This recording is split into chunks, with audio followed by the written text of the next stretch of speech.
Pada 28 April 2025, dalam satu ucapan penting, Setiausaha Agung Hizbullah, Sheikh Naim Qasim, menegaskan bahawa Lubnan tidak akan sesekali menyerahkan kekuatannya kepada Israel atau Amerika Syarikat. Beliau menekankan, keutamaan utama adalah menghentikan pencerobohan Israel, membebaskan para tahanan, dan mengundurkan penjajah dari selatan Lubnan. Sheikh Qasim turut mendedahkan, walaupun Lubnan mematuhi gencatan senjata, rejim Zionis telah melanggar perjanjian lebih 3,000 kali membukti keangkuhan musuh dan ketidaksahihan komitmennya. Beliau menyeru kerajaan Lubnan supaya lebih tegas, menggerakkan tekanan diplomatik, dan menolak sebarang konsesi yang melemahkan negara.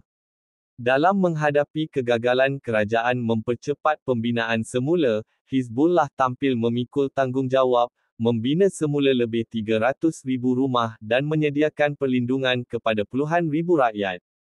Sheikh Qasim juga menggesa rakyat Lubnan untuk bersatu, berpartisipasi dalam pilihan raya Majlis Perbandaran, dan membina masa depan dengan semangat perlawanan dan perpaduan nasional. Akhir kata, beliau mengirimkan penghormatan kepada rakyat Gaza atas ketabahan legenda mereka, dan memuji keteguhan Yaman dalam mendukung perjuangan suci ini.